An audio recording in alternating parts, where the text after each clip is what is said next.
Very good afternoon friends, this is Tapas science में आपका स्वागत है। Today is 19th of September 2023 and there is one news coming from Canada. So क्या हुआ Canada and India relation को लेके, ये एक न्यूज क्रिएट हो गया जो आपको GS2 के पेपर में IR के सेक्शन के लिए इंपॉर्टेंट हो जाता है। तो हुआ क्या, केस क्या है वो देखते हैं कि क्यों जो कनाडा के जो प्राइम मिनिस्टर हैं वो कह रहे हैं कि कोई पर्टिकुलर कोई पर्सन है जिनकी जुलाई में मौत हुई है, डेथ हुई है या एसिनेट किया गया उन्हें, तो उसमें इंडिया का रोल है। और वो कौन है, वो महाजन कौन है जिनकी वहां पे एसिनेशन हुआ है, वो देखने की बात है। एक तो पहले जुलाई का केस, दूसरा वो खालिस्तानी टेररिस्ट का KTF के जो थे वो हेड था, उन्होंने उसको स्थापना की थी। उसको लेके लगातार भारत सरकार की ओर से लगातार जो है उनको कनाडा को रिक्वेस्ट दिया जा रहा था कि आप इनको जो है ये डिफरेंट डिफरेंट जो जगह हैं वहाँ पे जो है वो अटैक करवा रहे हैं। आप अभी बीच में आप लोग ने देखा होगा कि कैसे जो हमारी एम्बेसी के ऊपर भी कुछ इस टाइप की हरकतें हुई थी, अटैक किया गया था। उस समय हम लोग ने भी बहुत स्ट्रिक्ट डिसीजन लिया था और ये कड़े वर्ड में कहा गया था कि आप इसको जल्दी से जल्दी सॉल्व करें। तो उसको लेके इन दोनों के बीच में जो है वो थोड़ा सा नोक-झोंक देखने को मिला था, दोनों कंट्री के बीच में डिप्लोमेटिकली। बट G20 के समय में भी कुछ इस टाइप की चीजें हुई, जो आप सबको ने देखा ही होगा कि साहब का प्लेन भी खराब हो गया था, एक दो दिन रुके भी थे। इंडिया ने ऑफर भी किया था कि if you want Indian airlines का यूज करना चाहते तो आप कर भी सकते हैं, ठीक है। तो इन्होंने मना कर दिया था और फिर वापस वहां से दूसरी आई थी, उससे गए थे। तो केस समझेंगे कि अभी जो है एक जो डिप्लोमेट्स हैं, जो इंडियन डिप्लोमेट्स हैं, जो एम्बेसी के डिप्लोमेट्स हैं, उसको कनाडा ने वहां से सस्पेंड कर दिया है। तो उसका रिट्रेशन ऐसा हुआ है कि रिटेलिएट करते हुए इंडिया ने भी उसको जो है यहाँ के जो एम्बेसी है और अ, जो कनाडा के जो पर्सन हैं, डिप्लोमेट्स हैं जो इंडिया में रहते हैं, तो उनको साउथ ब्लॉक में बुलाया और उनको भी 5 दिन का टाइम दे दिया कि 5 दिन आपके पास है, 5 दिन में आप वेकेट कर दो। तो ये कंडीशन है क्या, ये इस टाइप की चीजें हो क्यों रही हैं, हम वो जानेंगे। ये तो केस है, तो हम ये समझेंगे कि ऐसा क्यों हुआ, इंडिया कनाडा के रिलेशन इतने लो लेवल पे क्यों चला गया है। तो उसको अंडरस्टैंड करते हैं। उससे पहले पढ़ते हैं कि ये KTF है क्या, और इसको लेकर दोनों देशों में जो है वो इतनी डिप्लोमेटिकली इतनी चीजें बड़ी कैसे हुई, हमारे लिए वो इम्पोर्टेंट है। और फिर सॉवरेनिटी की कंसेप्ट आती है कि जो जस्टिन ट्रूडो साहब हैं वो ये कह रहे हैं कि प्राइम मिनिस्टर ऑफ जो कनाडा, वो कह रहे हैं कि अ, ये हमारी सॉवरेनिटी के खिलाफ है कि कोई कंट्री आए और इस टाइप की चीजें करे, ठीक है। इससे इसको लेके एक सॉवरेनिटी का कंसेप्ट उन्होंने जनरेट किया कि हमारे यहाँ पे फ्रीडम ऑफ एक्सप्रेशन है और हम अपनी बातें रख सकते हैं, इस टाइप की चीजें हैं। तो उसको क्लेम किया गया है। तो इंटरनेशनल लॉ में सॉवरेनिटी को किस तरीके से ट्रीट किया जाता है, और इंडिया ने इसको कड़े शब्दों में कह दिया है कि आप, ये एक एलिगेशन है और India is not in that. So on that basis कि आप एक इतने बड़े पोस्ट पे होके विदाउट एविडेंस, विदाउट कुछ दिए हुए आपने इतने बड़े स्टेटमेंट रिलीज कर दिया एक दूसरे कंट्री के खिलाफ, जो अभी अभी G20 सक्सेसफुली कंप्लीट किया है। तो आप एक टाइप का इमेज को जो है उसको धक्का पहुंचा इंडिया के। तो उसको लेके भी है, एक कदम उठाने की जरूरत थी और हमने उठाया भी है। तो अभी देखेंगे पहले कि KTF क्या है और वो ऐसा कौन से लोग थे, भारतीय थे जिनके लिए इतनी बड़ी चीजें हो रही हैं। तो KTF का एक जेनेसिस समझते हैं और कैसे जो पर्सन था वो इतना लाइमलाइट में आ गया, तो अंडरस्टैंड करते हैं। पहले देखते हैं कि इंडिया और जो कनाडा है उसको लेके क्या है, मतलब प्रीवियसली कुछ ऐसा हुआ है क्या जो यहाँ से कुछ जो डिप्लोमेट्स हैं या फिर यहाँ के जो प्राइम मिनिस्टर हैं जो विजिट किए हैं कनाडा को, और कनाडा के कुछ लोग इधर आए हैं। तो पहले वो अंडरस्टैंड करते हैं कि हमारी रिश्ते कितने स्ट्रांग हैं, फिर हम देखेंगे कि इतने रिश्ते में खटास क्यों आई, ठीक है। तो फर्स्टली हम डेप्थ समझेंगे, देन फिर हम अपना जो है लैकूना जो है हमारे अंदर जो है एज ए डिप्लोमेट्स वाइज, कि हम दूसरे कंट्री के साथ हम कहाँ फेलियर, हमारा फेलियर कहाँ है, तो उसको भी समझने की कोशिश करेंगे।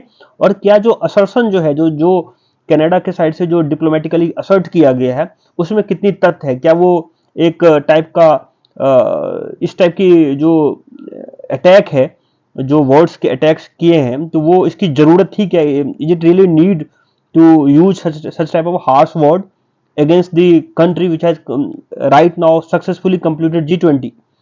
तो उसके इसकी जरूरत क्या थी। तो स्टार्ट करते हैं। तो कनाडा के बारे में समझते हैं कि कनाडा जो है 1.2 मिलियन पर्सन जो है ऑफ इंडियन ओरिजिन जो है वहां पे रहते हैं, तो जिसको हम PIO बोलते हैं, पर्सन ऑफ इंडियन ओरिजिन। और वो 3% ऑफ पॉपुलेशन को कंप्राइज करते हैं कनाडा के। तो आपने देखा होगा कि कनाडा में बहुत सारे लोग जो है पंजाब के, वो कनाडा की ओर जाते हैं, इवन फॉर काम के लिए और एजुकेशन के लिए। एजुकेशन की आप बात करेंगे तो लास्ट कुछ ईयर्स में एजुकेशन में बहुत ज्यादा आप देखेंगे कि राइज हुआ है, ग्रोथ जो है कि इंडिया से बहुत सारे लोग जो है अप्रोक्सीमेटली एक डेटा के हिसाब से ये कहता है कि पिछले साल कुछ 3.5 लाख लोग जो है वो कनाडा से एजुकेशन लेने के लिए गए थे। सो एक तो कनाडा का जो एजुकेशन है उसको एक्सेस करते हैं हम, और दूसरा वहां पे इंडिया के जो इंडियन डायस्पोरा है वो भी वहां पे काफी स्ट्रांग है। वो वहां पे जाके जो है वहां की जो गवर्नमेंट है उसको सर्व करती है, वहां के पार्लियामेंट को सर्व करती है। कुछ लोग वहां सीनेट में हैं, कुछ लोग वहां पे अलग अलग जो लोअर हाउस में वहां पे भी चुन के गए। सो इंडिया एक अच्छा खासा पॉपुलेशन जो है वो कनाडा में रहता है। और राइटर ये कह भी रहे कि हाईली एजुकेटेड एफुलेंट लोग जो है, इवन इंडस्ट्रियलिस्ट लोग हैं, वो भी जो है वो इमिग्रेंट जो है वो कनाडा में इमिग्रेंट्स है, मतलब बाहर या बाहर के कंट्री से कनाडा में गए हैं और अच्छा खासा नाम कमाया है। और मेन स्ट्रीम जो कनाडा का जो बिजनेस है और जो पॉलिटिकली जो वहां पे जो पॉलिटिकल सिस्टम है उसके पार्ट्स बने हैं। तो अच्छा खासा ये हम ये समझ लिए कि एक टाइप का एक इंडिया कनाडा का रिलेशन ठीक ठाक था। आप इससे ये एनालाइज कर सकते हैं कि जो जिन चैलेटिन थे 2003 में, फिर पॉल मार्टिन जो थे 2005 में, और PM स्टीफन हार्पर जो थे वो 2009 में, मतलब इनके PM का लगातार विजिट कुछ साल के बाद होता रहा है। फिर उसके बाद 9 में अगर वो आए तो 10 में मनमोहन सिंह G20 अटेंड करने के लिए गए थे। फिर नरेंद्र मोदी 2015 में गए थे। 10 या 12 चीजों पे उस समय साइन हुआ था, अगर आप लोग को याद हो तो बहुत सारी चीजों पे साइन किया गया था, MOU साइन किए थे। और लास्ट में जस्टिन ट्रूडो जो है वो अभी 2023 में G20 समिट को अटेंड करने के लिए आए थे। तो ऐसा तो है नहीं कि डिप्लोमेटिकल जो है वो वहां पे गैप है कि हम लोग उनसे डिस्कस ही नहीं करते, हम लोग उनसे बात ही नहीं करते हैं, या हमारी राइवलरी है। ठीक है, वो भी डेमोक्रेटिकली कंट्री है, हम भी डेमोक्रेसी को फॉलो करते हैं। और इंडियन कॉन्स्टिट्यूशन में बहुत सारी चीज हमने कनाडा से भी ली हुई है, कनाडा के उसको देखते हुए, वहां से सीखते हुए हमने ली हुई है। आप सबको पता होगा कि कनाडा के ऊपर भी ब्रिटिशर्स और फ्रेंच के हमेशा से जो था वो जो कॉलोनाइज हुए थे कनाडा भी, बाद में वो धीरे धीरे जाके अपना फेडरेशन क्रिएट किए थे 1700 या 1800 के आसपास। तो ये भी ऐसा है कि इन्होंने भी सीखा है कहीं से, और इनसे भी सीखते हुए हमने भी इनसे सीख के हमने उसको कॉन्स्टिट्यूशन में जगह दी है। तो डेप्थ जो है दोनों कंट्री के बीच का वो तो काफी मतलब अच्छे लेवल पे है। तो चीजें खराब कैसे हुई तो वो देखना स्टार्ट करते हैं, ट्रेस करना स्टार्ट करते हैं। तो आप सबको जो केसेस जो है, जो केस है, ये केस जो केस टाइप का हो गया उसको समझो कि क्या है। तो एक हरदीप सिंह निज्जर, आप सब नाम सुना ही होगा, निज्जर जी बोलते थे, हरदीप सिंह निज्जर जो है वो इसकी वजह से पूरा फ्लैश पॉइंट क्रिएट हुआ है इंडिया और कनाडा के रिलेशन में। अब ये हरदीप सिंह निज्जर कौन है तो उसके बारे में समझते हैं। ये एक प्लम्बर था जो कनाडा जो मतलब वहां पे जाके प्लम्बिंग का काम करता था। कुल मिला के यहाँ पे माइग्रेट हुआ था पंजाब से, इंडियन पंजाब से वहां से गया और वहां पे प्लम्बर का काम किया कुछ दिन तक, और उसमें उसको रिटर्न सही नहीं मिला career as a plumber, but went to the become one of the most wanted terrorist in India. तो इसके कुछ जो थे वो कुछ जगह पे इन्होंने पंजाब में कुछ जगह पे NIA ने इसके नाम भी रखा है, उसको FIR है, कुछ लोग कुछ चीजों में कुछ अटैक्स पंजाब में कराए हैं। तो वो वहां जाके प्लम्बरिंग करने लगा, और उसके बाद जो है उस वो एक संस्था है STF सिख करके कुछ वहां पे है, उसके साथ वो एसोसिएट हो गया, जो कि रेडिकल एक्सट्रीमिस्ट समझ लो कि उस टाइप की चीजों में शामिल हुआ करता था। तो पंजाब पुलिस ने यह भी बोला है कि निज्जर जो है वो एक जालंधर के गांव से कहीं है, उसके वरसिंहपुरा विलेज, वो इंपोर्टेंट नहीं है, अपने लिए है कि जालंधर गांव मतलब पंजाब से है। और कनाडा जो है 1996 में मूव किया और वहां पे प्लम्बरिंग स्टार्ट किया। फिर 2011 में जिस KTF की अपन बात कर रहे हैं, खालिस्तान टाइगर फोर्स की, 2011 में उसने केटीएफ की एक टाइप का फाउंडेशन रखा, जो कि एक टाइप का बब्बर बब्बर जो बाबर खालसा इंटरनेशनल जो है, जो वर्ल्ड लेवल में फेमस है, उसका ऑफशूट है। और बाद में जाके इसी का वो सेकंड हाईएस्ट मेंबर बन गया, बाबर खालसा इंटरनेशनल का। और इसके जो कोई भी जो इस टाइप के फोर्स जो क्रिएट करते हैं, जो कि इंडियन सॉवरेनिटी को खतरा हो, उसको लेके अगर उनको कुछ इस टाइप का अटैक करवाना हो, तो ऑफकोर्स उनको पैसा लगता है। तो आप जो पैसा इनका जो क्रिएट वेल्थ जो क्रिएट हो रहा था, तो उसमें आईएसआई का भी उसमें हाथ था। तो जो पाकिस्तान वाले हैं, तो उसको उसमें खालिस्तानी एक्टिविटीज को जनरेट कर रहा था वहां से। तो इसको लेकर लगातार जो इंडियन गवर्नमेंट लिखती थी कनाडा को कि इंटरफेरेंस करते हैं हमारे उसमें सॉवरेनिटी को लेके, तो बहुत सारे एफआईआर भी हैं उनके। तो फिर इंटरनेशनल लॉ तो आ ही जाता है उसके अंदर में कि अगर कोई किसी भी बंदे का नाम अगर इंडियन एफआईआर में है, तो हम उससे रिक्वेस्ट करते हैं कि उस बंदे को हमें सौंपा जाए। तो कनाडा ने उसने उसको अपने को दिया नहीं, और बल्कि जो है कनाडा में रहने की वजह से फ्रीडम ऑफ जो जिसको वो क्लेम कर रहे हैं कि हमारी ये फ्रीडम ऑफ एक्सप्रेशन और वो है, तो फ्रीडम ऑफ एक्सप्रेशन का जो कंसेप्ट है वो एक जगह होता है, और किसी दूसरे कंट्री के फॉरेन जो उसके जो पॉलिसीज हैं या फिर जो उस तरीके का काम है, उसके अंदर में इंटरफेरेंस करना दूसरी चीजें हैं। दैट मीन्स कि कोई भी पर्सन अगर कल के दिन अगर कनाडा से आके इंडिया में और कनाडा के बारे में वहां पे एक फोर्स जमा जमा करता है, तो क्या कनाडा उसको एक्सेप्ट कर सकता है क्या? तो सेम चीज इंडियन गवर्नमेंट का था कि वो इंडियन गवर्नमेंट लगातार उनसे रिक्वेस्ट करती रही, टच में रही। लिखा है राइटर ने, while India had made several request to Canada seeking action against Khalistani terrorist. उन्होंने बोला कि कितने बार भी रिक्वेस्ट किया कि इसके खिलाफ जो है टेररिस्ट है, ये हमारे यहाँ इनको टेररिस्ट है, एनआईए का रिपोर्ट है, तो आप इसको इसको इस टाइप की चीजों में इन्वॉल्व ना होने दें, उसके ऊपर कदम उठाए। Several request. Canadian government did not pay heed to New Delhi request. तो आपको इससे तो मतलब ही नहीं है कि इंडिया में क्या हो रहा है, ठीक है? अगर मतलब है भी तो आपने उसको इस तरीके से लिया नहीं जिस जिस इंटेंसिटी के साथ रिक्वेस्ट किया गया न्यू दिल्ली की तरफ से, thus leading to a bitter relations between both the nations. और यही रीजन है कि इन दोनों के बीच में धीरे धीरे, आपने देखा अभी G20 में भी देखा होगा कि इसका रिपरकशन जो देखे दोनों के रिलेशंस में, आपको अब झलक दिख गई होगी एक बार।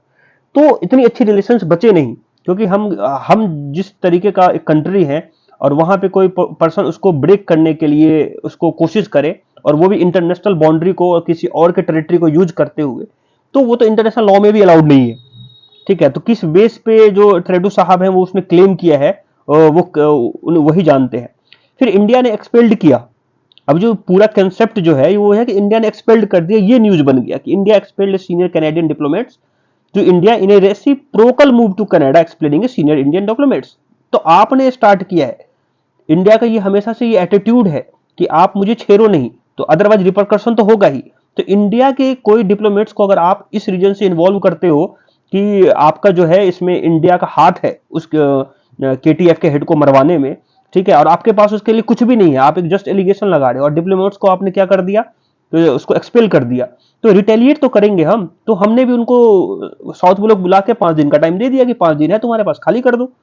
The move comes after India rejected as absurd and motivated Canadian Prime Minister Justin Trudeau charged that India played a role in June killing of Khalistani terrorist Hardeep Singh Nijjar। और ये जून का मामला है, तो जून जुलाई अगस्त और ये अब सितंबर चल रहा है, आप इतने दिन तक सो रहे थे क्या? आपको इतने दिन बाद याद आया है क्या? तो इसके पीछे का इंटेंशन जो है वो जो देखा जा रहा है वो इंटरनेशनल उसमें जियोपॉलिटिक्स में वो अच्छा नहीं दिखा जा रहा है। और कनाडा अभी इनका खुद ही जो है ये जो G20 में जो चीजें इंसिडेंट हुई थी, उनको लेके जो उनके खुद ही जो मीडिया है वो इनका बहुत ज्यादा क्रिटिक्स किया था। तो अभी किस रीजन से कर रहे हैं इसके ऊपर एक डिफरेंट चीजें हैं, लेकिन राइट नाउ जो चीजें हैं कि उनको रिटेलिएट, हमने भी रिटेलिएट किया है, और ये इंटरनेशनल डिप्लोमेसी का एक रियल पार्ट है कि अगर अगर आप उस तरह की चीजें करोगे तो you will be not left, आपको भी नहीं छोड़ा जाएगा ना, सिंपल सा कंसेप्ट है।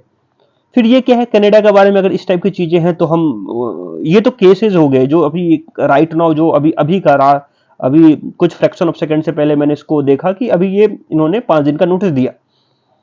अब कनाडा जो है वो कहाँ है सिचुएटली, वो नॉर्थ अमेरिका में है, ठीक है, आप सबको पता होगा। और उसके बाद सेकंड लार्जेस्ट जो है वो टोटल एरिया वाइज है, ये आपको याद रखना है। वर्ल्ड का लॉन्गेस्ट कोस्टल लाइन जो है वो कनाडा के पास है, और ये बॉर्डर जो है वो यूएसए के साथ शेयर करता है।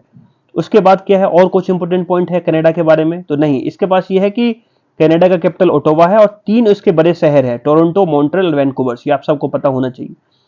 ट्रेड रिलेशन के बारे में देखते हैं कि इंडिया और उसका कोई भी जो बहुत बड़ी टेंशन होती है ना, उसको आप सॉल्व कर सकते हो अगर आपका ट्रेड में अच्छा इंपैक्ट हो, अगर ट्रेड जो है आपका काफी डेप्थ हो, जैसे इंडिया यूएसए का कर लो, इंडिया और चाइना का कर लो। इवन इतना हैवी टेंशन होने के बाद भी, इंडिया चाइना का होने के बाद भी, क्योंकि हम ट्रेड में इतना ज्यादा, हमारी इकोनॉमी जो है एक दूसरे पे इतनी डिपेंडेंसी है कि हम चाह के भी हम उनसे फाइट नहीं कर सकते।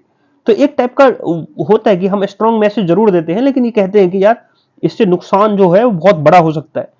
तो हमारा इसमें देखने वाली बात है कि इंडिया और कनाडा का जो ट्रेड है, क्या इतना स्ट्रांग नहीं है, क्या ये दोनों एक दूसरे इस चीजों को, छोटी चीजों को हटा के आगे बढ़ जाए। सो इंडिया जो है कनाडा का 10th लार्जेस्ट ट्रेडिंग पार्टनर है। दैट मीन्स इतना इंपॉर्टेंट नहीं है, हम 10वें नंबर पे है, ठीक है। और इन दोनों का अगर आप ट्रेड देखोगे तो इंपोर्ट और एक्सपोर्ट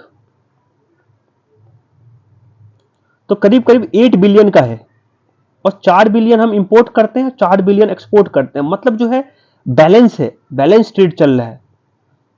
तो अगर आपने मुझे नुकसान पहुंचाया तो मैं भी आपको नुकसान पहुंचा सकता हूं। मतलब कोई ट्रेड सरप्लस और कोई कोई ऐसा नहीं है कि कोई ट्रेड डेफिसिट है। तो ऐसे कंडीशन में जो है वो आर्गुमेंट बढ़ने के चांसेस जो होते हैं वो ज्यादा हो जाते हैं। तो उसको भी ये भी एक रीजन है कि अगर आपका ट्रेड अगर स्ट्रांग होता, अगर आप इसको जैसे ये कह भी रहे हैं कि जो कंप्रिहेंसिव इकोनॉमिक पार्टनरशिप एग्रीमेंट है, सीपा बोलते हैं उसको, वो सीपा हम साइन करने वाले हैं या हम उसके ओर बढ़ रहे हैं, ठीक है। और एक फीपा, दोनों है, foreign investment promotion and protection agreement बोलते हैं उसको, फीपा और सीपा, याद रखना। लेकिन आपने ट्रेड उसमें साइन नहीं किया है। और आप ये और कनाडा के साथ एक और भी दिक्कत है कि वो इंडो पैसिफिक रीजन में बढ़ना चाहता है, अपना स्ट्रेंथ दिखाना चाहता है। लेकिन इंडो पैसिफिक रीजन में और भी बहुत बड़े प्लेयर्स बैठे हुए हैं, तो उनके साथ और भी प्रॉब्लम है, और वो बहुत डीप में हो जाएगा, तो वो डिस्कशन से अभी हम उसको अलग रखते हैं। तो आप देखेंगे कि हम केमिकल प्रोडक्ट में, टेक्सटाइल में, बेस मेटल्स में, मशीन्स में, मेटल्स में, वेजिटेबल्स में और बहुत सारे मिनरल्स प्रोडक्ट्स में हम इनसे ट्रेड करते हैं। तो कुछ ऐसा चीज नहीं है कि अगर इनके साथ 10 दिन, 20 दिन, 50 दिन ट्रेड नहीं हुआ तो हमारा बहुत बड़ा जा, हम उनको क्या देते हैं, क्लोथ्स देते हैं, जनरल चीजें देते हैं। तो उसमें ऐसा नहीं है कि हमारी डिपेंडेंसी एनर्जी जैसे सेक्टर पे है, कि मान लो कि हमारी ऑयल पे डिपेंडेंसी है, कि कल के दिन अगर हमारा इंडिया और उसके साथ, अगर कनाडा के साथ हमारे रिलेशंस अगर बिटर्स हो गए तो हमारा ऑयल बंद हो जाएगा, ऐसा कुछ भी नहीं है, बैलेंस ट्रेड है। तो आप डेफिनेटली जो है अगर वो इस तरीके के एलिगेशन लगाते हैं और अगर वो हमारे डिप्लोमेट्स को इस तरीके से एक्सपेल करते हैं, definitely you can retaliate it, India had did it so beautifully. तो उसको किया है। तो ये न्यूज में था। तो आप एक बार इंडिया कनाडा का रिलेशन जो है उसको आपके लिए इंपॉर्टेंट हो जाएगा, क्योंकि हमारे रिलेशन बाकी बहुत सारे कंट्री के साथ अच्छे हैं, तो जिसके साथ खराब होते हैं वो लाइमलाइट में आ जाते हैं। तो उसको ध्यान रखिएगा। तो बस आज के लिए इतना ही। Have a nice day. Thank you so much.